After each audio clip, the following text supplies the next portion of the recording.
খ্যাতি সম্পন্ন মুফাসসিরে কোরআন, লক্ষ তরুণের হৃদয়ের স্পন্দন, কারা নির্যাতিত মাসুম জননেতা আল্লামা মুফতি আমির হামজা হাফিজাহুল্লাহ, আল্লামা মুফতি আমির হামজা হাফিজাহুল্লাহ। লিল্লাহি তাকবীর,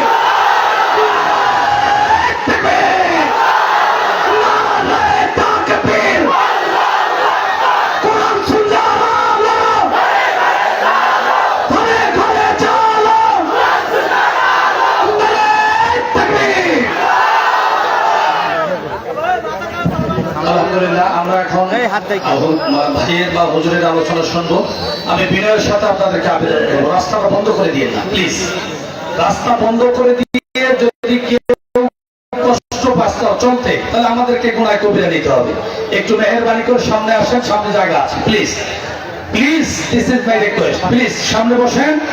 আর আমি মুফতি আমির হামজা হাফিজাহুল্লাহর কাছ থেকে 2 মিনিট অনুমতি নিয়েছি, রুখসত নিয়েছি, কারণ আজকের মাহফিলের প্রধান অতিথি যিনি আমাদের তো একটা বোঝার বিষয় আছে ভাইজান। এই মাহফিলটা করতে গিয়ে অনেক খরচ হয়েছে, আপনারা শুধু থাকলে হবে না আমার ভাইজান, আপনারা দোয়া করবেন, মাহফিল ইনশাআল্লাহ সাকসেস হবে আল্লাহ পাকের রহমতে।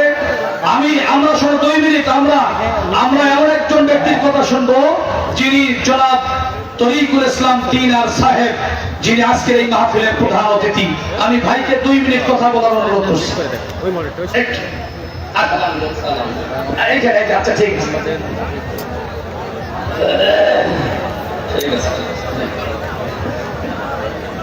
এই অবস্থা। আসসালামু আলাইকুম। আপনারা তো ব্যস্ত হয়ে গেছেন, আমি কি করবো? আমার তো বলার কিছুই নেই, হুজুরেই বলবো।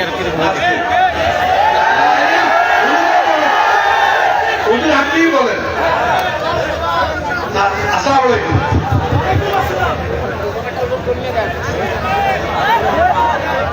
আমরাই সহযোগিতা করবো ইনশাআল্লাহ।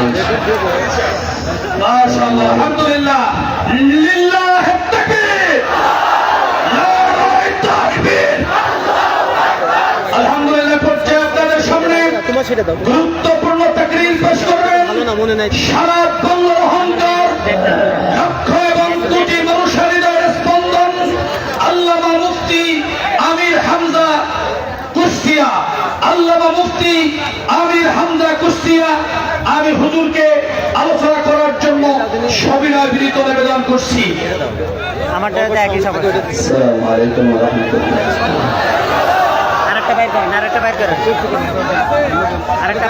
কথা বলা যাবে না, দাঁড়িয়ে থাকেন, বসে থাকেন, কথা বলা যাবে। আলহামদুলিল্লাহি রাব্বিল মাশরিকাইনি ওয়া রাব্বিল মাগরিবাইন আল্লাযী খালাকা কুল্লা শাইইন যাওজাইন ওয়া আওজাবা আলাইনা লিহসানা বিল ওয়ালিদাইন ونشهد أن لا إله إلا الله وحده لا شريك له وأشهد أن محمدا عبده ورسوله سيد الكونين صلى الله عليه وعلى آله وأصحابه وأتباعه أجمعين ليلا ونهارا في الطرفين فقد قال الله تعالى في كلامه المجيد وبرهانه التوحيد أعوذ بالله من الشيطان الرجيم بسم الله الرحمن الرحيم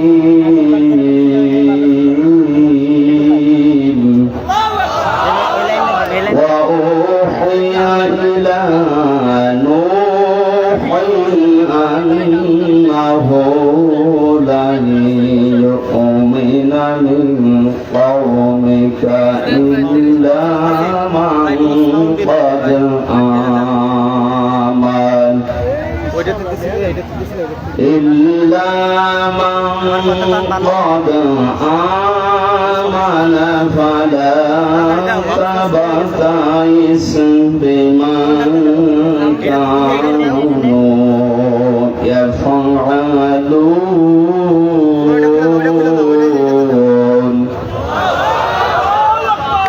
وصنع الفلك بأعيننا ووحينا ولا تخاطبني في الذين ظلموا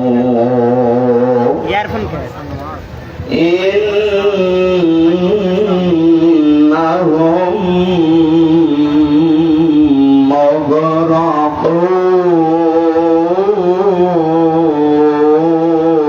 مغرقون صدقت يا ربنا عن أبي هريرة رضي الله تعالى عنه قال قال النبي صلى الله عليه وسلم من مات ولم يحفظ ولم يحدث به نفسه مات على شعبة من النفاق رواه مسلم وقال تعالى في شأن رسوله وما زادهم إلا إيمانا وتسليما اللهم صل على سيدنا مولانا محمد وعلى آل سيدنا مولانا محبت পড়েন اللهم صل على سيدنا مولانا محمد وعلى آل سيدنا مولانا জীবনে কখনো তুমি মিথ্যা বলনি তাই তো তোমায় পেতে কাঁদে ধরনি তোমারই মতো নেতা পেলে অগভূত তুমি তো সুখের আলম জীবন পূর্ণ আলহামদুলিল্লাহ বাংলাদেশের ঐতিহ্যবাহী জেলা রংপুর ৮ নম্বর ওয়ার্ড মহানগর মোহাম্মদ খাঁ ওমরকোঠি মধ্যপাড়া বাইতুল সুজুদ ওমরকোঠি জামে মসজিদের উদ্যোগে ২ দিন ব্যাপী তাফসীরুল কোরআন মাহফিলের স্বনামধন্য সভাপতি আজকের সভাপতি তো নাম নেই কেন মাহফিলের প্রধান অতিথি আপনাদের আপনজন রংপুরের কৃতি সন্তান শ্রদ্ধাভাজন বড় ভাই জনাব তরিকুল ইসলাম দিনার দামাত বারকাতুহুমুল আলিয়া এই মাহফিলে এতক্ষণ যারা কথা বললেন আমার বাম পাশে বসা আছেন আপনাদের এই জেলার কৃতি সন্তান আল্লাহ তাদের সম্মান মর্যাদা দুনিয়া আখিরাতে যেন বাড়িয়ে দেন। আলোচনা রেখেছেন আপনাদের জেলার সন্তান মাওলানা ইদ্রিস আলী ফারুক জিহাদি, হাফেজ মাওলানা বাইজিদ হোসাইন, হাফেজ মাওলানা হোসাইন আহমেদ মাদানী, শাইখ হাফিজুর রহমান, মাওলানা আব্দুল আজিজ ফারুকি। আলেমদের হায়াতের কার্যবাস সিহাতে কুল্লিয়া কামনা করছি। মঞ্চে বসা সম্মানিত ব্যক্তিবর্গ, সামনে বসা মুসলমান ভাইরা, পর্দার আড়ালের সম্মানিত মা এবং বোনেরা, প্রাণপ্রিয় রংপুরবাসী, বাংলাদেশের রংপুর বিভাগকে অবহেলিত এবং এ বিভাগ বাংলাদেশের না এরকম মনে করতাম আমরা অনেকে, কিন্তু এই জেলায় চমক দেখিয়েছে শহীদ আবু সাইদ। বাংলাদেশটা স্বাধীন করার পেছনে যারা ভূমিকা রেখেছিল তার ভেতরে রংপুরের নাম এখন আমেরিকার হোয়াইট হাউসে পর্যন্ত উচ্চারণ হচ্ছে শহীদ আবু সাইদের নাম। একদিন আগে ডক্টর মোহাম্মদ ইউনূস গিয়েছিলেন অনুষ্ঠানে, যে কয়েকজনের নাম নিয়ে উনি কথা বলেছিলেন তার ভেতরে রংপুরের নাম আছে। সুতরাং একটা ঐতিহ্যবাহী জায়গা এটা। এখন যদিও আমরা জানি যেটা গরিব এলাকা চট্টগ্রাম সিলেটের তুলনায়, তার ভেতরে সহজ সরল মানুষ এই বিভাগে বাস করে। আর নবীজি জানিয়েছেন গরিব মানুষ, সহজ সরল মানুষগুলো ধনীদের চাইতে 500 বছর আগে জান্নাতে যাবে। সেই হিসাবে বলতে পারি বাংলার 8টা বিভাগের ভেতরে রংপুরের মানুষ আগে জান্নাতে যাবে, এরপরে বাকি অন্যান্য গুলো। আপনারা এই বিভাগে যারা জন্ম নিয়েছেন, বসবাস করছেন, আমরা খুশি হয়ে বলছি আলহামদুলিল্লাহ। দরুদ আর সালাম পড়ছি আমাদের নবী মুহাম্মদ রাসূলুল্লাহ সাল্লাল্লাহু আলাইহি ওয়াসাল্লামের প্রতি। যদিও সনাতন ধর্ম বলা হয় হিন্দু ভাইদের ধর্মকে, না, এটা সনাতন ধর্ম নয়। সনাতন ধর্ম মুসলমানদের যে ইসলাম, এইটা সনাতন মানে পুরাতন। সনাতন মানে কি বলে না, পুরাতন। এতে থেকে পুরাতন ধর্ম একটা ইসলাম। মানুষকে আল্লাহ যখন দুনিয়ায় পাঠিয়েছেন মানুষ হিসাবে, যিনি এসেছিলেন মানুষ হয়ে, তার নাম হযরত আদম আলাইহিস সালাম, হযরত হাওয়া আলাইহিস সালাম। তাদের ধর্ম কি ছিল? সবাই বলে। সুতরাং সনাতন ধর্ম যদি কেউ বলে তাহলে এটা ইসলাম হবে। ইসলামের পরে যত ধর্ম দুনিয়ায় আছে সব মানুষের বানানো ধর্ম। আমি আল্লাহর কাছে মনোনীত একটাই ধর্ম আছে, জীবন ব্যবস্থা আছে, তার নাম ইসলাম। সুতরাং বাকি যা আছে এগুলো সনাতন নয়, এগুলো সব লেটেস্ট ধর্ম, মানুষের বানানো নতুন ধর্ম। এগুলো পুরাতন ধর্ম যদি বলতে হয় ইসলাম ধর্ম। যাই হোক, যার যা বিবেকে খাটবে সে সেই ধর্ম অনুসরণ করে চলবে। আমরা তাদেরকে ওয়েলকাম জানাচ্ছি যারা এই দেশে অমুসলিম আছেন, হিন্দু ধর্মের ভাইরা আছেন। আগস্টের 5 তারিখে দেশ দ্বিতীয়বার স্বাধীন হওয়ার পরে প্রায় 1.5-2 মাস চলতেছে নাকি? এই 2 মাসের ভেতরে তো এরকম কিছু করেন নাই। হঠাৎ এই 2-3 দিনে আমাদের প্রতিবেশী রাষ্ট্র ভারতে আমাদের নবী, আমাদের কলিজার চাইতেও দামি যিনি মুহাম্মদ রাসূলুল্লাহ এবং তার জামাই হযরতে আলী রাদিয়াল্লাহু তাআলা আনহু, তাদের 2 জনের কার্টুন বানিয়ে ব্যঙ্গাত্মকভাবে তাদেরকে পৃথিবীর সামনে আপনারা প্রদর্শন করছেন। এর ভেতরে কিছু উদ্দেশ্য আছে তাদের কিছু গোপন কথা অলরেডি গতকাল রাতে ফাঁস হয়ে গেছে। তাদের একটা বড় ধর্মীয় অনুষ্ঠান আছে বাংলাদেশে, আপনারা জানেন না, শুরু হবে কয়েকদিনের ভেতরে। ওরা এই অনুষ্ঠানের ভেতরে হঠাৎ আমাদের নবীকে নিয়ে, নবীর জামাইকে নিয়ে এরকম অপমানজনক কথা আরম্ভ করছে। এই কারণে আমরা যেন মুসলমান বাংলাদেশে যারা আছি তারা উত্তেজিত হয়ে দেশে যারা সংখ্যালঘু বলে আমরা মনে করি, আমরা মনে করি না, তারা নিজেরা মনে করে। আমরা মনে করি দেশে সংখ্যালঘু সংখ্যাগুরু নেই, সবাই আমরা এক। এদেশে জন্ম নিয়েছে যে সে এই দেশের দাবিদার। কথা বলেন ঠিক কিনা? গতকাল 12:30টার দিকে আপনারা দেখেছেন কিনা জানেন না, তাদের একজন সাংবাদিক ভারতের গোপনে সংবাদ ফাঁস করে দিয়েছে যে এখন নবী মুহাম্মদ রাসূলুল্লাহ মুসলমানদের পরিচয়, তাকে একটু আঘাত দাও, তারা একটু উচ্চবাচ্য করবে। কিছু হিন্দুদের মন্দির, তাদের বাড়ি ঘরে আঘাত করবে, এটা আমরা আন্তর্জাতিক মিডিয়াতে দেখাবো। আমরা জানিয়ে দিতে চাচ্ছি এই মাহফিলের মাধ্যমে, এটা যেহেতু রেকর্ড হচ্ছে, এখন লাইভ চলছে, সারা বাংলাদেশে যাচ্ছে। সবাই আমরা সতর্ক, আমরা অত পাগল না। আপনারা যা করেছেন আপনারা মানুষের তালিকায় নেই। বিশ্বনবী পৃথিবীতে মানুষকে যা দিয়েছে তাম দুনিয়া তার কাছে ঋণী, আর তাকে নিয়ে আপনি অপমান করেন, ব্যঙ্গাত্মক কথা বলেন, কার্টুন ছাপান। আপনাদের জবাব আমরা দেব, কিন্তু এখন না। এখন এইটা করলে ওরা কিন্তু আন্তর্জাতিক মিডিয়াকে দেখাবে। আর একটা কথা বলি, এই যে কিছু মানুষ আগস্টের 5 তারিখের পর থেকে ধোয়া তুলতেছে, কাদের ইশারায় এরা করছে জানি না। বিশেষ করে টিআইবির যে মহাপরিচালক আছে, আমি নাম নিলাম না লোকটা, উনি মৌলবাদ এই শব্দটা উচ্চারণ করছে বারবার। আমি আশা করছি এই শব্দ বাংলাদেশে আর কেউ যেন উচ্চারণ না করে, কারণ এই মৌলবাদের থালা ফেরি করে কিন্তু স্বৈরাচার যারা ছিল তারা এই দেশের মানুষকে এই 15.5 বছর খুন, গুম, জুলুম, নির্যাতন আর জেলের ভাত খাওয়িয়েছে। এই শব্দটাকে ফেরি করেই তারা চলেছে এই 15.5 বছর। কিসের জঙ্গিবাদ, কিসের মৌলবাদ? মৌল শব্দ এসেছে মূল থেকে। মূল যদি কারো না থাকে তাহলে তার থাকে কি? মূলকে যদি কেউ, শিকড়কে কেউ ভুলে যায়, সে আর মানুষের ভেতরে থাকে না।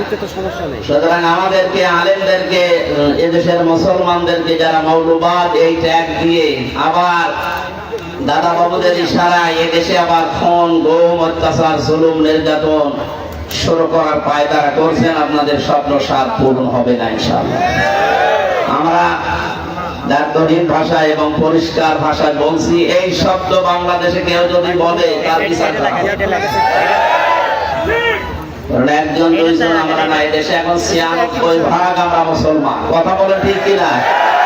আমরা সবাই মৌলবাদী। আপনি কোন কারণে গালি আমাদেরকে দিচ্ছে? তাড়াতাড়ি করেন। এজন্য আমরা সতর্ক থাকবো। এই কয়েকদিন তাদের যে অনুষ্ঠানগুলো হবে, কোন রকমের ডিস্টার্ব যেন না হয়। অনেকেই কিন্তু ওত পেতে আছে আন্তর্জাতিক ভাবে। দ্বিতীয় নম্বরে মোহাম্মদ রাসূলুল্লাহকে যারা গালি দিচ্ছে, তার আদর্শ যারা প্রচার করতে বাধা দিচ্ছে, গতকাল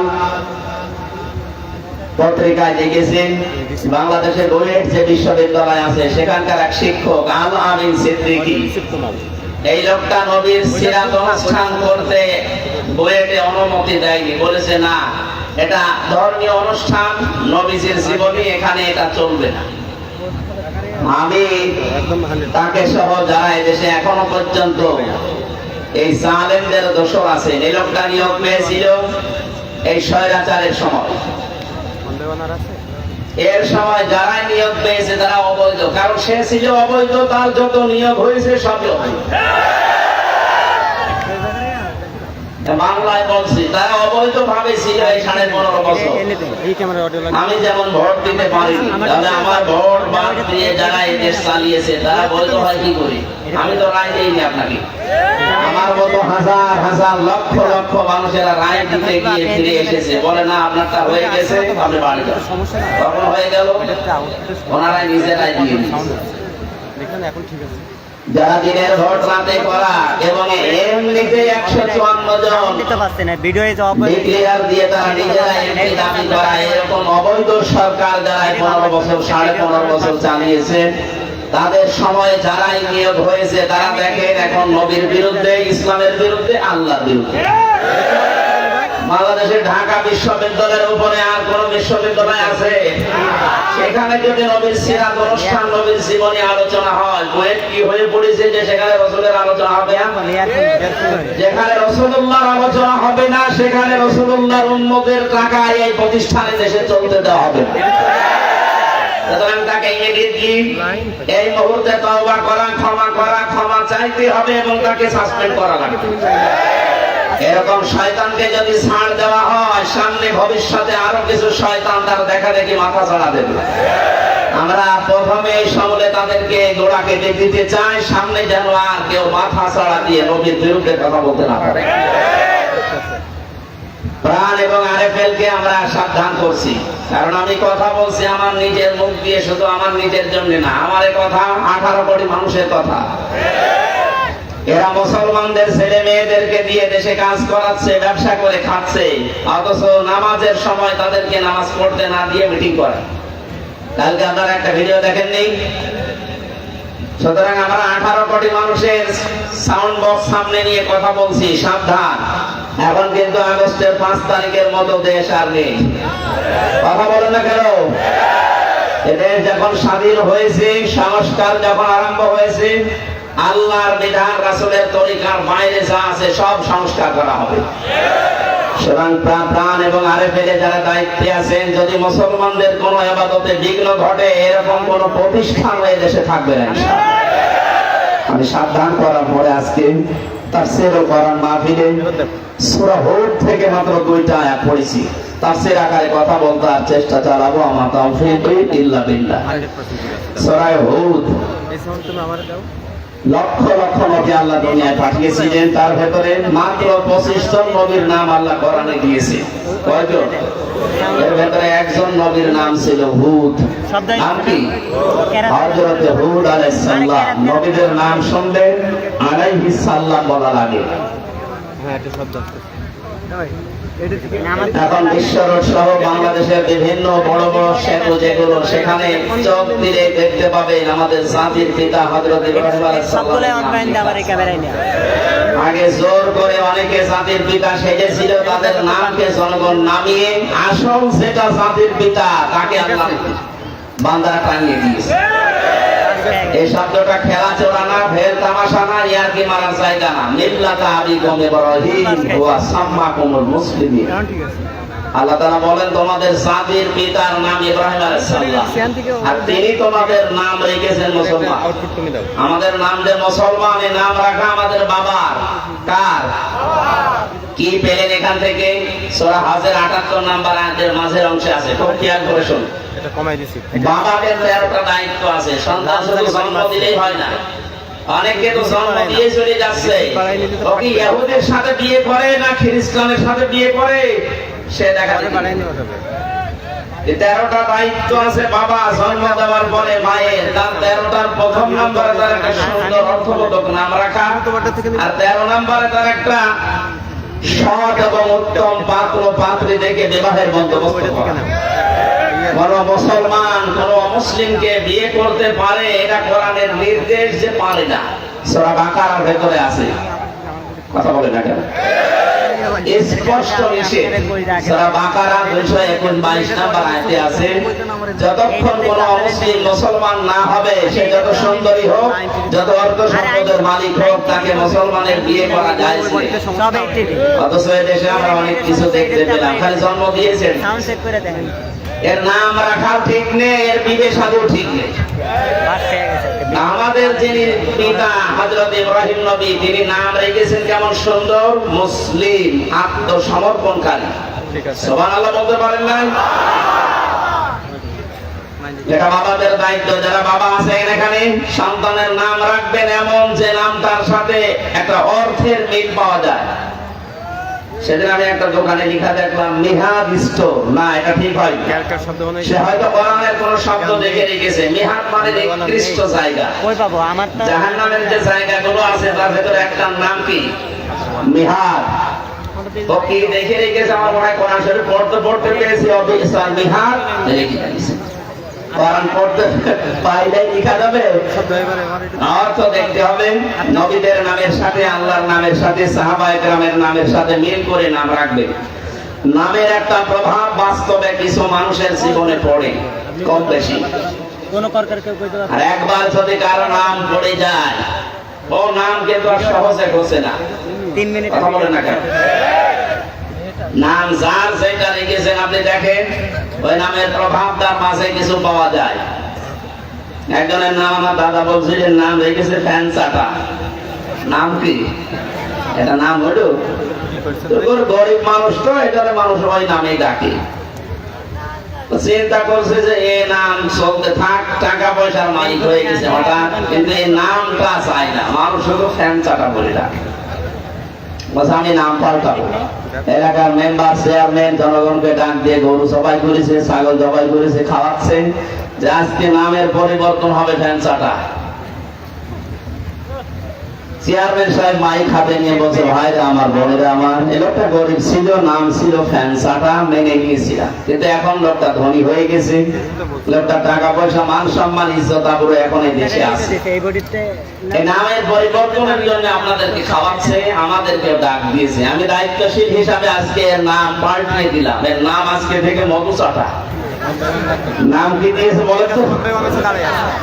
লোকটা মাইক হাতে নিয়ে বলছে, ভাইরা আমার, আমার গরু ছাগল গেল, আমার নামও পাল্টাইল, কিন্তু নাম থেকে চাটাটা আর গেল না। আগে ছিলাম ফ্যান চাটা, এখন হলাম মধু চাটা। নাম কিন্তু পাল্টায় না, এই জন্য খুব সাবধান, উল্টা পাল্টা নাম রাখবেন না। কিসের পুতুল, কিসের জয়, একটা নাম হইল না, অত জোর করার দরকার নেই। এত নামের বড় অর্থ আছে পুতুল কি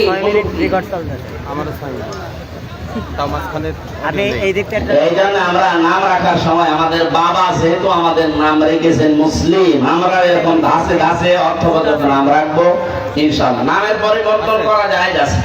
ছোটবেলায় যদি কারো বাবা মা না বুঝে বা না জানার কারণে এরকম উল্টা পাল্টা নাম রেখে রাখে। আমার নাম ছিল রানা, ছোটবেলা শখ করে রেখেছিল আমার দাদা, উনি এখন কবরে আছে। নামটা পরবর্তীতে মাদ্রাসায় ভর্তি হওয়ার পরে প্রিন্সিপাল সাহেব পাল্টিয়ে আমি হামজা। নামটা ভালো না, আমার শরীর চলে না কিন্তু নামে অনেক ভয় পায়, না জানে কি করে পারবে। অথচ কি আমার নিজেই বাঁচি না। রংপুরে তো বিরাজ করে গিয়েছিলাম তারাগঞ্জে, আমার এই 5টা হিট স্টপ হয়ে গিয়েছিল, আমি কিছু টের পাচ্ছিলাম না। আল্লাহ আবার ফিরিয়ে দিয়েছে স্বাভাবিক করে। কিন্তু ডাক্তার বলেছে গা যেন না ঘামে, গা ঘামলে আবার কিন্তু সমস্যা হবে। যেন প্রায় 10-11 দিন পুরাটা অনুষ্ঠান বাড়ছিল, আমি ঢাকাতে ভর্তি ছিলাম। এই গত 2 দিন হলো আবার আরম্ভ করেছি। আল্লাহ যেন স্বাভাবিক অবস্থায় আবার ফিরিয়ে দেন, আমিন। এই জন্য 25 জন নবীর ভেতরে একজন নবীর নাম পেলাম হযরত হুদ আলাইহিস সালাম। 123টা আয়াত আছে এই সূরায়।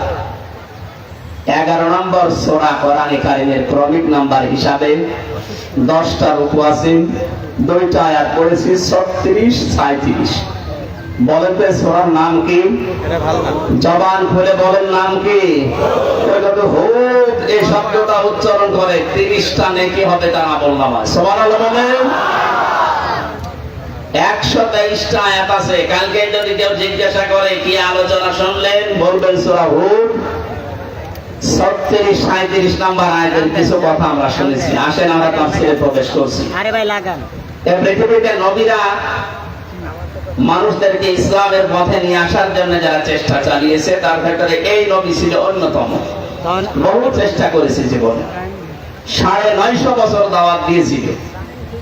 হুদ আলাইহিস সালামের এই হুদ নবীর নামে এই সূরাটা আমি আয়াত পড়েছি যেখান থেকে এখানে আলোচনা আছে নূহ আলাইহিস সালামের। হুদ আলাইহিস সালামের আলোচনা অন্য জায়গায় আছে, এখানে আলোচনা করা আছে হযরত নূহ আলাইহিস সালামের। নূহ শব্দের শাব্দিক অর্থ রোজা পালনকারী। উনি সারাটা জীবনের বেশিরভাগ সময় রোজা রেখে কাটিয়েছিলেন, এই জন্য ওনাকে নূহ বলা হয়। হযরত নূহ আলাইহিস সালামের যে দাওয়াতি মিশন ছিল, আমরা আজ বাস্তবতার সাথে হাজার হাজার বছর পর বাংলাদেশের সাথে আয়াতগুলো মিলাবো ইনশাআল্লাহ। 950 বছর একাধারে দাওয়াতি কাজ করেছিলেন, মাত্র 80 জন দাওয়াত গ্রহণ করেছিল। কয়জন বলেন তো? একটা মানুষ 950 বছর দাওয়াতি কাজ করে মাত্র 80 জন।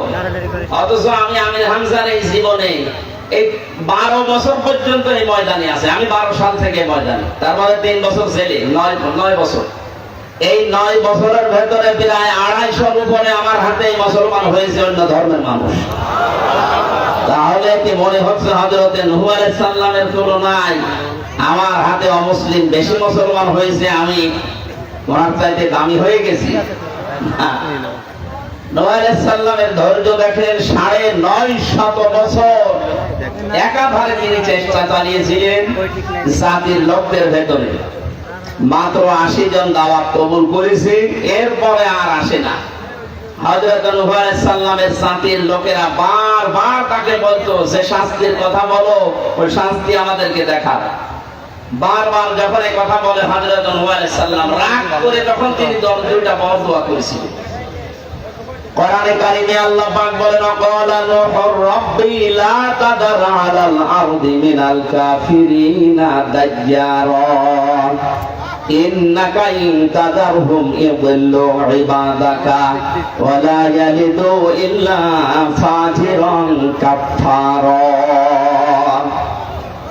হযরত নূহ আলাইহিস সালাম বলেছিলেন, রব্বুল আলামিন আমি 950 বছর একাধারে চেষ্টা চালালাম, دعوت إني قومي ليلا ونهارا فلم يزدهم دعائي إلا فرارا وإني كلما دعوتهم لتغفر لهم جعلوا أصابعهم في آذانهم واستغشوا ثيابهم وأصروا واستغفروا استغفارا বারবার আমি তাদেরকে একবার দুইবার না দিনে গিয়েছি, রাতে গিয়েছি, সকালে গেছি, বিকেলে গেছি। জাতির লোকের কাছে সব সময় 24 ঘন্টা আমি দাওয়াতের কাজ করতাম। তো মানুষ আমাকে দেখলেই যেন মুখ ফিরিয়ে নিত আর নিজের গায়ের উপরে চাদর টেনে দিত যেন আমাকে দেখা না লাগে। কানের আঙ্গুল দিয়ে আমার কথা শুনতে চাইতো না। এখন তারা বারবার আমাকে আহ্বান জানাচ্ছে। এতদিনে 950 বছরে যে কিয়ামতের ভয় তাদেরকে দেখিয়েছি, যে কিয়ামত হবে, ভয়াবহ দিন আসছে সামনে, তারা এখন সেইটা আমার কাছে চায়। আমার সহ্যের বাইরে চলে গেছে, আমি আর পারি না। তোমার কাছে বরদোয়া করলাম এই কাফেরদের আন্ডা বাচ্চা পর্যন্ত জমিনে একটাও না থাকে। মানে এদের থেকে যেটা জন্মাবে ওইটাও হবে আর একটা কালপিট। তোমার বান্দাদেরকে ধোঁকা দিয়ে বোকা বানিয়ে তারা আবার ফাসিক ফুজ্জার বানাবে, অবিশ্বাসী বানাবে।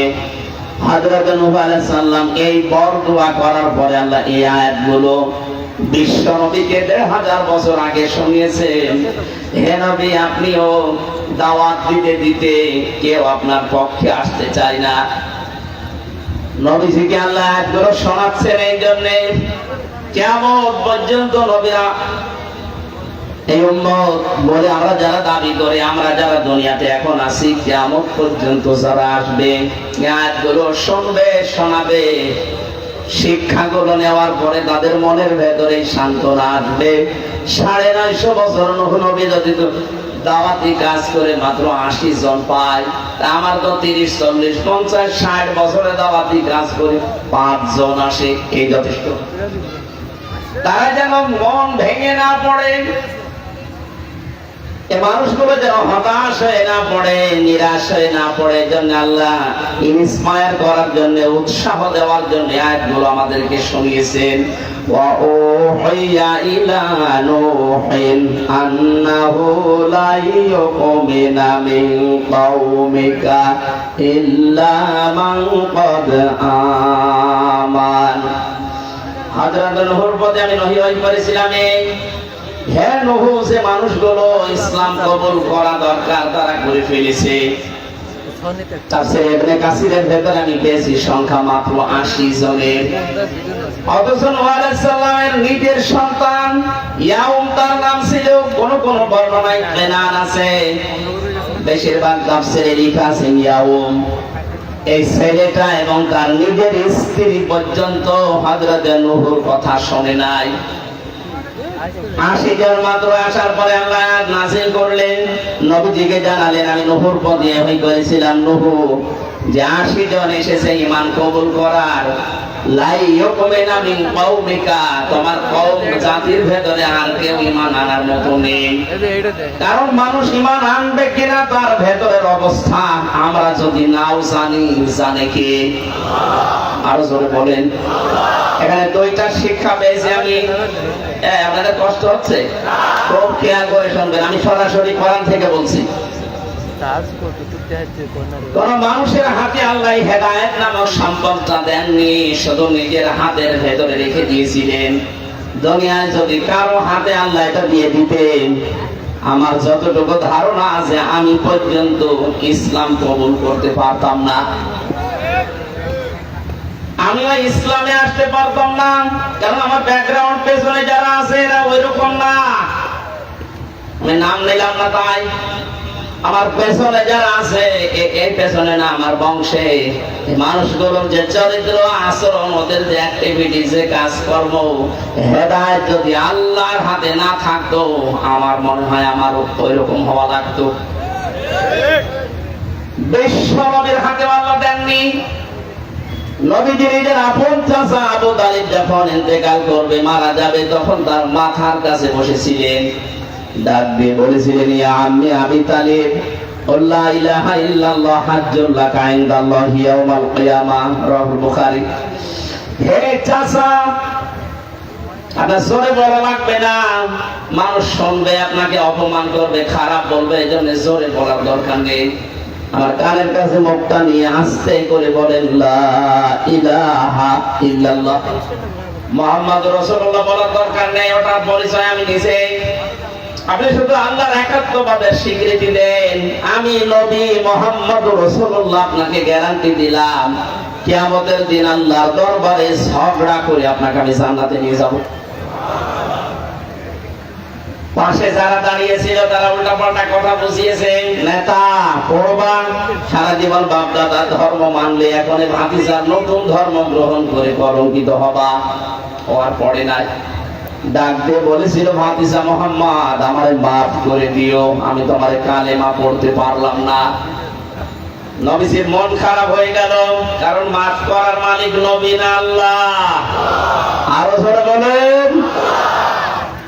সঙ্গে সঙ্গে জিবরাইল আলাইহিস সালাম কোরআনের আয়াত তাকে শুনিয়েছেন, ইন্নাকা লা তাহদি মান আহবাবতা ওয়ালাকিন্নাল্লাহা ইয়াহদি মাইয়াশা ওয়া হুয়া আ'লামু বিল মুহতাদিন।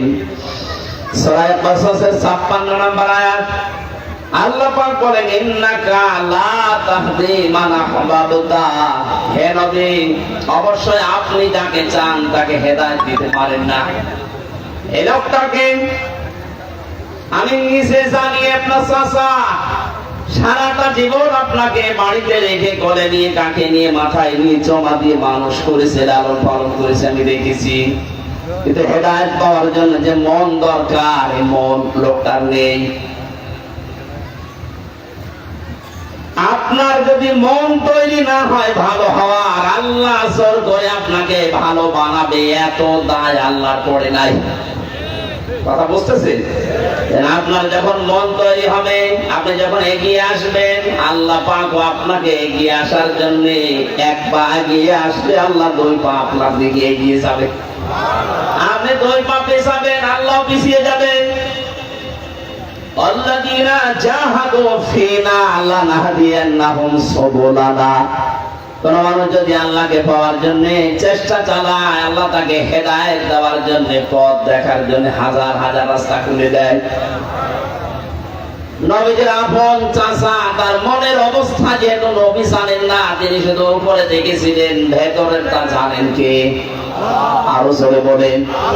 যেই বলেছে, ভাতিজা আমাকে মাফ করে দিও, তোমার ধর্ম এখন মেনে নিলে মানুষ আমাকে কাপুরুষ বলবে, মানুষ আমাকে ভীরু বলবে, ভীতু বলবে।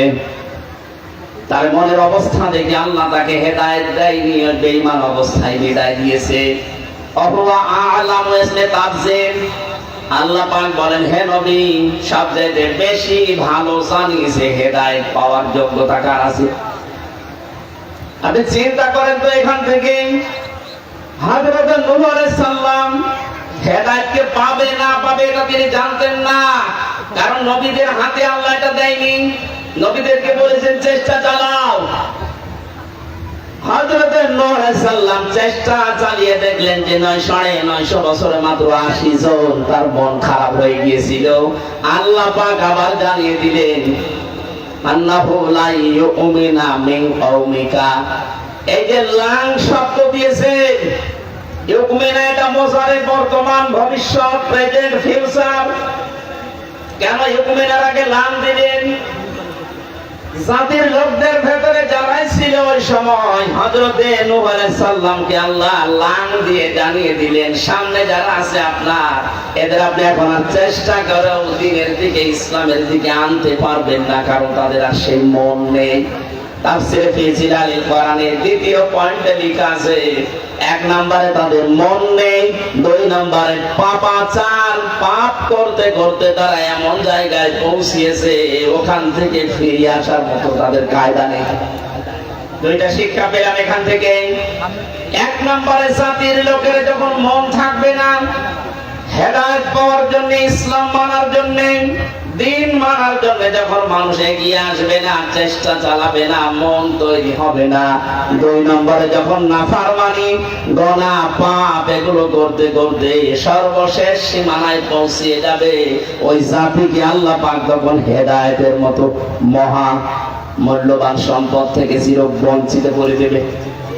পৃথিবীর ইতিহাসে যুগে যুগে আমরা এটাই পেয়েছি। যেমন ফেরাউন, ওর একদিকে মন ছিল না, 2 নম্বরে সে অপরাধ করতে করতে এমন জায়গায় পৌঁছিয়েছিল, তার সীমা যখন পার হয়ে গেছে তখন আল্লাহ তাকে আর হেদায়েত দেয়নি। ও কিন্তু শুধু স্বীকার করেছিল আন্নাহু লা ইলাহা ইল্লাল্লাযী আমানাত বিহি বানু ইসরাঈল ওয়া আনা মিনাল মুসলিমিন। এদিকে তাকান। শুধু শোনার জন্য শুনছেন, বলার জন্য বলছি না। আমার প্রতিটি কথায় শিক্ষা বের করবো আমরা।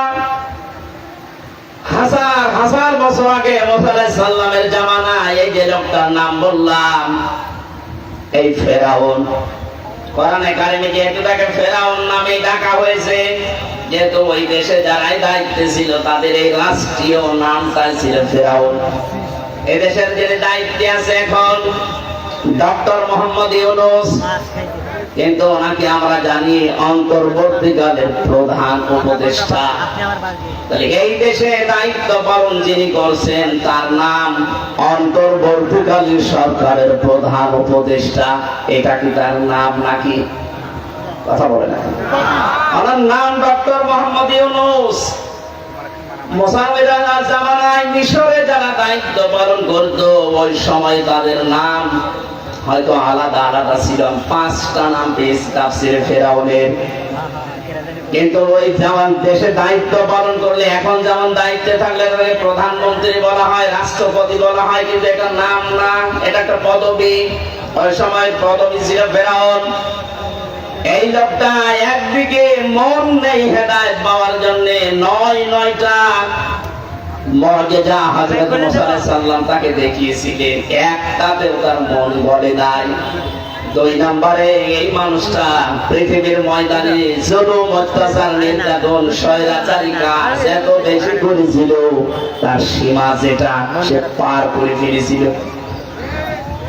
তাফসীরে ফি জিলালিল কোরআনের মুফাসসিরে আয়াতে 2টা বিষয় আরো দিয়েছেন। 1 নম্বরে সে স্বীকৃতি দিয়েছিল আল্লাহর, কিন্তু রিসালাতের স্বীকৃতি সে দেয়নি। একটু খেয়াল করেন। আলেমদেরকে আমি বলছি এবার, হযরতে মুসা নবীর জামানায় যেই লোকটা ডুবে যাচ্ছিল, হাত্তা ইদা আদরাকাহুল গরাক, যখন ডুবে যাচ্ছিল সমুদ্রে, ওই সময় যদি বলতো লা ইলাহা ইল্লাল্লাহ মুসা কালিমুল্লাহ, আল্লাহরে মাফ করে দিবে। কিন্তু আল্লাহর ঘোষণা, একাত্মবাদের ঘোষণা পর্যন্ত দিয়েছিল আন্নাহু লা ইলাহা ইল্লাল্লাযী আমানাত বিহি বানু ইসরাঈল। ঘোষণা দিয়েছে আমি ঈমান আনলাম ওই আল্লাহর উপরে যার উপরে ঈমান এনেছে বনি ইসরাঈলরা। তার একটা ঘোষণা আছে, ঈমান আনতে হলে দেওয়ার আগে রিসালাতের ঘোষণা। ওই জামানায় যেহেতু মুসা আলাইহিস সালাম নবী রাসূল ছিলেন, তার রিসালাত স্বীকৃতি দেওয়া, ঘোষণা করা, মেনে নেওয়া এটা ঈমানের অঙ্গ। আমরা যেমন কালেমা পড়ি লা ইলাহা ইল্লাল্লাহ মুহাম্মাদুর, আরো জোরে বলেন। আপনি শুধু লা ইলাহা ইল্লাল্লাহ যদি বিশ্বাস করেন, মুহাম্মাদুর রাসূলুল্লাহ তার আদর্শকেও মেনে নেওয়া লাগবে। এটা যদি মানতে না চান আপনি মুসলমান না। আরো জোরে বলেন। ওই জামানায় হযরত মুসা আলাইহিস সালাম নবী এবং রাসূল ছিলেন, একদিকে নবী আর একদিকে রাসূল, কারণ বড় কিতাবের ভেতর একটা তার কাছে আছে, তাওরাত। ফেরাউন আল্লাহর একাত্মবাদের ঘোষণা দিয়েছে, রিসালাতের ঘোষণাটা মানে নাই। এজন্য আল্লাহ পাক তাকে ডাক দিয়েছে আল্লাহ। এখন ঘোষণা যেটা দেওয়ার দরকার ছিল একটু আগেও যদি বলতো লা ইলাহা ইল্লাল্লাহ মুসা কালিমুল্লাহ, তোরে আমি মাফ করে দিতাম, কারণ মুসা নবী আমার পক্ষ থেকে রিসালাত নিয়েছে। এমনি ভিডিও নবী বানানো, রসুল বানানো এটা দুনিয়ার মানুষের কাজ না, এটা মানুষের কাজ। কার কাজ? আমি আল্লাহ তাকে দায়িত্ব দিয়ে পাঠালাম, তার আদর্শ না মেনে কার আদর্শ দুনিয়ায় মেনেছ? শুধু আমাকে স্বীকার করলে হবে, আমার পাঠানো প্রেরিত পুরুষকে স্বীকার করা লাগবে না। এখান থেকে আমরা কি নেব? আজ বাংলাদেশে যারা শুধুমাত্র আল্লাহর কথাগুলো মানার চেষ্টা করেন, বিশ্ব নবী মুহাম্মদ রাসূলুল্লাহর জীবনী তাদের কাছে বললে রাজনীতি মনে হয়। যেহেতু নবীজি টয়লেটে যাওয়ার সময় যেমন আল্লাহুম্মা ইন্নী আউযু বিকা মিনাল খুবুসি ওয়াল খাবাইস বলেছেন, বের হওয়ার সময় বলেছেন গুফরানাকা আলহামদুলিল্লাহিল্লাযী আযহাবা আন্নিল আযা ওয়া আফানি। এটা 8-10 মিনিট আপনি টয়লেটে যদি বাম পা দিয়ে প্রবেশ করে ডান পা দিয়ে বের হওয়ার সময় এই দুইটা দোয়া যতক্ষণ পর্যন্ত পড়ে বসে থাকবেন, বের হবেন পুরাটা আপনার ইবাদত। এটা মানেন তো? একবার বলেন না, এটা মানেন? এটা পুরাটা যে ইবাদত মানেন না? আপনাদের ভাব তো ঠিক মনে হচ্ছে না। এটা মানেন ইবাদত কিনা? প্রশ্ন আসতে পারে রংপুরের মানুষ যে টয়লেটে বসে আছে খারাপ কাজে আর ইবাদত হবে মানে? হ্যাঁ, তার রাসূলের তরিকা এটা ছিল। নবীজির এই 10 মিনিট 8 মিনিট টয়লেট করা যদি আপনার কাছে ইবাদত আপনি মেনে নিতে পারেন, 10টা বছর নবীজি এই কোরআন দিয়ে রাষ্ট্র চালিয়েছিলেন, এটা রাজনীতি বলে আপনি চলে যান কোন কারণে? 8 মিনিট 10 মিনিট ইবাদত মনে হচ্ছে, আর 10 বছর আপনার কাছে ইবাদত মনে হয় না, রাজনীতি মনে হয়। আপনিও তো আমার মনে হয় নব্য ফেরাউন। আল্লাহকে মেনে নিতে পারেন, তার প্রেরিত পুরুষ মুহাম্মদ রাসূলুল্লাহকে মেনে নিতে পারছেন না। আপনাকে আল্লাহ হেদায়েত দেবে না। ওর পাপ একদিকে পরিপূর্ণ হয়ে গেছে। আল্লাহ রাব্বুল আলামিন এই জন্য নূহ আলাইহিস সালামের আমি যে শিক্ষাটা এখানে দিতে চাইলাম, এই দেশে যারা শুধু আল্লাহর হুকুম মানতে চান কিন্তু রাসূলুল্লাহকে মেনে নিতে আপনার আপত্তি আছে, কারণ আল্লাহর নবীকে সারা বিশ্বে অনেক কাফের মুশরিক ইহুদি খ্রিস্টানরা তার নাম এখন উল্টা পাল্টা ছড়াচ্ছে। উনি নাকি চরিত্রহীন ছিলেন, জঙ্গি ছিলেন, সন্ত্রাসী ছিলেন, এ কথা বলছে না অনেকে? ফ্রান্স থেকে এগুলো বেশি আসে। ব্যাটারি চেঞ্জ কর। এই পৃথিবীতে সবচাইতে বেশি যারো সন্তান তৈরি হয় 257টা রাষ্ট্রের ভেতরে ফ্রান্সের সবচাইতে বেশি। সূরা কলমের 13 নম্বর আয়াত থেকে 28 নম্বর আয়াত পর্যন্ত তাফসীর দেখে নেবেন বাড়িতে। যারা যারো সন্তান দুনিয়ায় তৈরি হয়, যাদের জন্মগুলো অবৈধ হয়, এই মানুষগুলো অন্য কিছু সহ্য করতে পারে কিন্তু রাসূলুল্লাহকে সহ্য করতে পারে না। আল্লাহ রাব্বুল আলামিনের নবী যখন দাওয়াতি কাজ করেছিলেন, ওই সময় সবচাইতে বেশি যারা কষ্ট দিয়েছিল তার ভেতরে অন্যতম একটা ছিল ওলীদ বিন মুগীরা। এই লোকটা দাওয়াতি কাজের সামনে সে এই বাধা দিত আর মানুষকে বলতো মুহাম্মদ যেটা বলে ওটা আমিও বলতে পারি।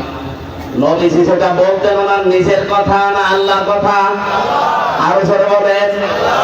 এই কথাকে বাধা দেওয়ার জন্য লোকটা যখন বারবার ডিস্টার্ব করতো, বিশ্ব নবী তাকে বলেই ফেলেছিলেন, আমি যেটা ওহি আল্লাহর কাছে পাই বলি এটা তুমি বানানো কথা বলো, তোমার জন্মের ঠিক নেই। এত রাগ করেছে লোকটা। নবীজি বললেন আমার কাছে রাগ করার বিষয় না, তোমার জন্মের পরীক্ষা করে দেখো। বাড়িতে গিয়ে বলছো মা আমার বাবাকে, কেন? হ্যাঁ আমি জানতে চাই আমার বাবাকে। তোর বাবা বলে না, ও বাবা আমি মানি না। সত্যি করে বলো আমার আসল বাবাকে। মা ডাকতে বসে, সন্তান কি হয়েছে? তোর মাথা হঠাৎ খারাপ হয়ে গেল, কি হয়েছে কি বলবি তো? আমি বলতাম না, মুহাম্মদ আজকে আমাকে গালি দিয়েছে, আমি নাকি যার সন্তান, আমার বাবা ঠিক নেই। সত্যি করে বলো আমার বাবাকে। মা মাথা নিচু করে বলছে, সন্তান তুই ওই ছেলের সাথে লাগতে গেলি কোন কারণে? ও মুহাম্মদ যা বলে ঠিকই হয়। আসলে তোর বাবা ঠিক নেই। তোর বাবা ব্যবসায় ছিল, বাড়ির কাছের লোক দিয়ে আমি চাহিদা পূরণ করার পরে তুই আমার পেটে এসেছিলি। এটা পৃথিবীর ইতিহাসে প্রমাণ হয়ে গেছে। বিশ্ব নবীকে যারা মানে না, নবীর আদর্শ যারা গ্রহণ করে না, নবীজির কাছে যারা বাধা দেয়, এদের জন্ম উল্টা পাল্টা আছে। আমি শুধু ইঙ্গিত দিলাম, নাম নিলাম না। এই দেশে হাজারো মানুষ রাসূলের এই 10 বছর তিনি যে রাষ্ট্র চালিয়েছিলেন এটা রাজনীতি বলে উড়িয়ে দেয়, উনি মানতে চায় না।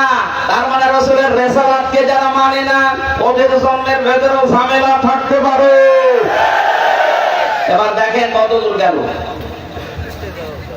মানে নামাজ পড়া, রোজা করা আল্লাহর হুকুম, সে আল্লাহর একই তো হুকুম ছিল, আতিউল্লাহ ওয়া আতিউর রাসূল। কথা বলেন ঠিক কিনা? ওরা নূহ আলাইহিস সালামের রিসালাত যখন আর মানতে চায় না, আল্লাহ এখানে লাং দিয়েছেন, আল্লাহকে মানবেন, তার প্রেরিত পুরুষ যারা তাদেরকে আপনি মানেন না, আপনাকে আল্লাহ চির বঞ্চিত করে দেবে তার হেদায়েত থেকে। হযরত নূহ আলাইহিস সালামকে আল্লাহ ওহী যখনই দিয়েছেন তখনই কিন্তু লাং দিলেন, আন্নাহু লা ইউমিনা মিন কওমিকা। আমি আয়াতটার তাফসীর একটা দুইটা না, বিশ্ববিদ্যালয়ে যখন ছিলাম প্রায় 28টার উপরে এক জায়গায় মিলিয়েছি। আল্লাহ কেন লাং দিলেন, অথচ হেদায়েত দেওয়ার, ঈমান গ্রহণ করার জন্য তো আল্লাহ নবীদেরকে পাঠান, অথচ লাং দিয়ে জানিয়ে দিলেন যে ওরা কখনো আর ঈমান আনবে না। কি কারণ? কি যত কোনো কারণ পেয়েছিলাম আমার মাথা ঘুরে গেছে। কি বলতে চাচ্ছেন আল্লাহ? লাং শব্দ বারবার বলছি কেন? যারা এখানে আলেম আছে, আরবি গ্রামার যারা জানে, মোসারের আগে বর্তমান, ভবিষ্যৎ, প্রেজেন্ট, ফিউচার এরকম শব্দ গঠন করা যেখানে আরবিতে, এর আগে লাং যদি আসে অর্থ হয় কখনো হবে না। আল্লাহ বলছে হে নূহ, ওরা ঈমান আর আনবে না। তাহলে এই দোষ কি যারা ঈমান আনে নাই তাদের না আল্লাহর? ফ্যান আছে, মিক্সারের ফ্যান আছে। বলছে আল্লাহ। রংপুরের লোক তো না, এখানে প্রশ্ন আসতে পারে, তারা আল্লাহ যেহেতু লাং দিলেন ঈমান আর আনবে না, তাহলে দোষ ওদের হয় কি করে? ওই যে জবাব কয়েকটা আমি বের করলাম তাফসীর থেকে। তার অন্যতম এই মানুষগুলোর 1 নম্বরে মন ছিল না, 2 নম্বরে তারা জুলুম, অত্যাচার, নির্যাতন আর পাপ করতে করতে এমন জায়গায় পৌঁছিয়েছে যেখান থেকে ফিরে আসা আর সম্ভব না। যখন মানুষের পাপ পরিপূর্ণ হয়ে যায়, ইন্নামা নুমলি লাহুম লিয়াজদাদু ইসমা ওয়া লাহুম আযাবুম মুহিন।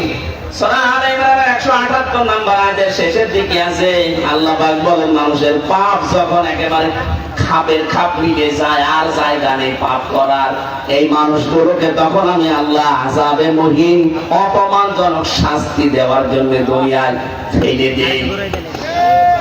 সুতরাং আমরা আজ বাস্তবতায় দেখতে পাচ্ছি, হাজার হাজার বছর আগে নূহ আলাইহিস সালামের জামানায় যেটা ঘটেছিল, আমার মনে হয় 2024 সালের 5 আগস্টের আগে ঠিক ওই রকম কিছু ঘটেছে। কেন বললাম এটা বলেন তো? সূরা আনামের 44 নম্বর আয়াত একটু বাড়িতে মিলাবেন।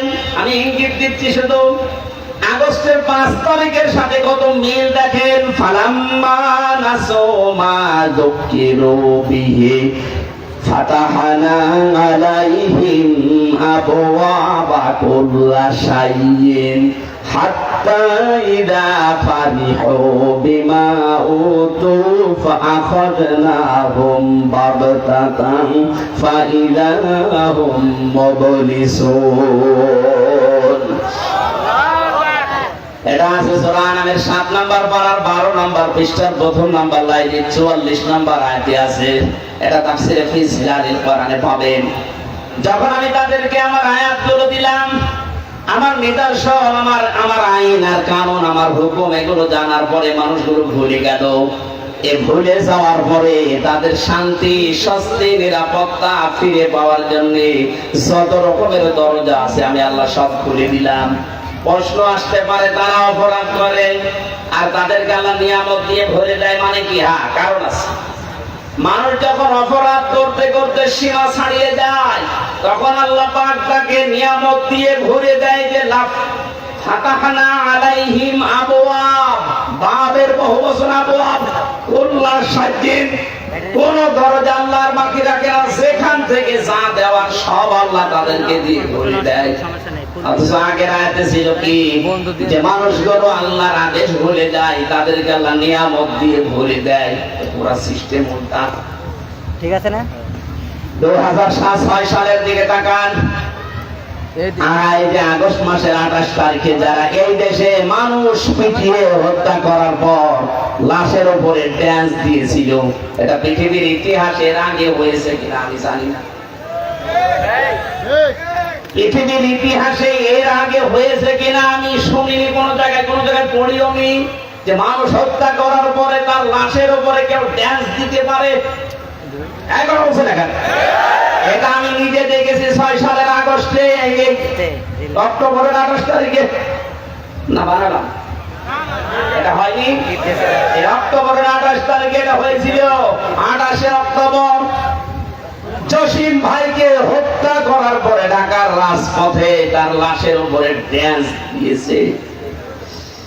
আমি একবার সিরাজগঞ্জ থেকে যাচ্ছিলাম, এটা 13 সালের 14 সালের দিকে হবে। বাসের পেছনে বসে আছি, ড্রাইভারের পেছনে। নামাজ তো সামনে একটু ঝামেলা হয়ে গেল। অনেক সুন্দর তাফসীর ছিল আজকে।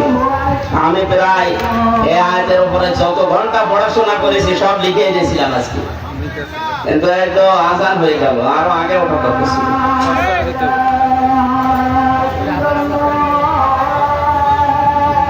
কি করা যাবে?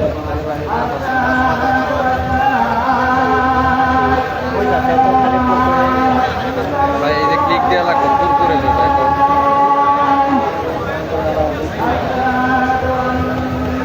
রাতের মাহফিল এখান থেকে কয়েক কিলো গো?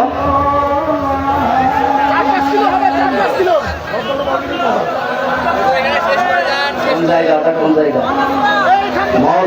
মৌলভীবাজার একটা জেলা আছে না? রংপুরের মৌলভীবাজার কি থানা ওটা? গঙ্গাচড়া থানা, গঙ্গাচড়া মৌলভীবাজার, রংপুর। এখানে এসার পরে উঠবো, এসার পরে 9টার সময় উঠবো। এটা আমরা আরো আগে দিতে পারতেন, আমি যখন আসলাম ওই সময় যদি দিতেন তাহলে তো আরো কিছু কথা শুনতে পারতাম। তাফসীরের ভেতরে প্রবেশ করলে হয় না। আরে নামাজ তো ফরজ এখন সামনে, আর এটা যা করছি এটা কি নামাজ বাদ দিয়ে করা যাবে? বিশৃঙ্খলা হয়ে যাবে। এখন ওখানে যান, আর কথা বলা সম্ভব না। আমরা আপনাদের তো, আমি তো এসেছি অনেক আগে, একটা সময় এসে বসে আছে, আপনারা যদি তাড়াতাড়ি দিতেন তো ওখানে যান। মৌলভীবাজারে যদি সময় পান যান, আমরা আজকে আর হলো না। নামাজের জন্য প্রস্তুতি নেন। এই মাওলানা বলছে যে সব জায়গায় 4:30টায় নামাজ হচ্ছে, এখানে আরো 15 মিনিট লেট হয়ে গেছে এমনিতে। আসেন, ওখানে যদি আসেন আমরা কথা বলছি। এই আয়াতটা শেষ করতে পারলাম না। আল্লাহুম্মা আমিন। লা ইলাহা ইল্লা আনতা সুবহানাকা ইন্নী কুনতু মিনাজ জালিমিন। আল্লাহ তাআলা, তোমার ফরজ নামাজ আমাদের সামনে, আসরের নামাজের সিজদা দেওয়া লাগবে, এই জন্য আমরা শেষ করে দিয়েছি। আয়াতটা আমরা শেষ করতে পারিনি, যতটুকু বুঝেছি আল্লাহ তুমি মেনে নেওয়ার তৌফিক দাও। আগামীতে এই অনুষ্ঠানটা কোরআনের প্রচারে আরো বিশাল আকারে মঞ্জুর করো। রব্বুল আলামিন, এই যে মসজিদ তোমাকে সিজদা দেওয়ার জন্য যারা বানিয়েছে, এর যত হাওয়াইজ আছে আল্লাহ তুমি পরিপূর্ণ করে দাও। এলাকার বান্দা বান্দীদের দিল মন তোমার ঘরের দিকে ঝুঁকিয়ে দাও। তুমি দেখতে পাচ্ছ আমার শরীরের অবস্থা। ডাক্তাররা বারবার বলছে রাত 10টার পরে আর জেগে থাকবেন না, দিনের বেলা অনুষ্ঠানে যাবেন না, গা ঘেমে গেলে আবার অসুস্থ হয়ে যাবেন। তোমার কোরআনে কারিমের দিকে তাকিয়ে, হাজারো বান্দা বান্দির মুখের দিকে তাকিয়ে কষ্ট করে হলেও ডাক্তারের মানা বাদ দিয়ে আমি জোর করে চলে এসেছি। আল্লাহ তোমার দায়িত্বে আছি, মেহেরবানি করে তুমি আমার সুস্থ রাখো। কোরআনের কথাগুলো সহজ সরল ভাষায় বান্দা বান্দীদের শোনানোর তৌফিক দাও। আল্লাহ আমাকে মাফ করে দাও। আমার স্ত্রী সন্তান এখনো পর্যন্ত হাসপাতালে ভর্তি আছে, আল্লাহ তাদের শেফায়ে কামিলা আজেরা দান করো। আসার সময় দেখছিলাম ম্যাডাম আমার হাত ধরে কাঁদছিল যে যাওয়ার দরকার নেই। আমি সব কিছু বাদ দিয়ে দিনের প্রচারের জন্য আমার শরীরের দিকেও তাকাইনি, আমি চলে এসেছি। আল্লাহ তুমি আমাকে মাফ করো, আমার শরীরটা তুমি ফিরিয়ে দাও। জালেমদের বন্দিখানায় 3 বছর থাকার পরে শরীরটা নষ্ট হয়ে গেছে, তুমি আবার আমাকে আবার আগের অবস্থায় ফিরিয়ে দাও। আমার কণ্ঠটা ভিক্ষা দাও, আমার শরীরটা ভিক্ষা দাও। বারাকাল্লাহু লানা ওয়া লাকুম ফিল কোরআনিল আযীম। আলহামদুলিল্লাহি রাব্বিল আলামিন। ভাই আমি মাপ চাচ্ছি, দোয়া চাচ্ছি, আসেন ওখানে যদি সময় পান আসেন, আমি এসার পরে একটু পড়বো 9টার দিকে, যেহেতু 10টা 10:30 শেষ হয়ে যাবে। বেশি দূর না তো।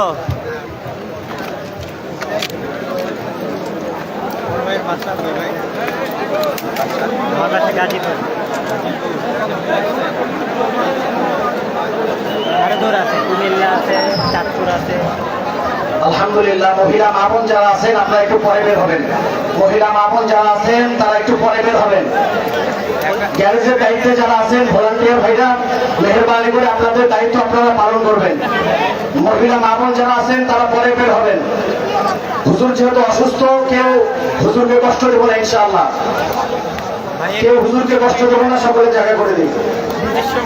ভলান্টিয়ার ভাই যারা আছেন মেহেরবানি করে জায়গা করে দেন। একটি এলান শুনে আল মাকবুল তাহফিজুল কোরআন হিফজ মাদ্রাসার উদ্যোগে আগামী 2 দিন ব্যাপী তাফসীরুল কোরআন মাহফিলের ব্যবস্থা করা হয়েছে। স্থান নিয়ামত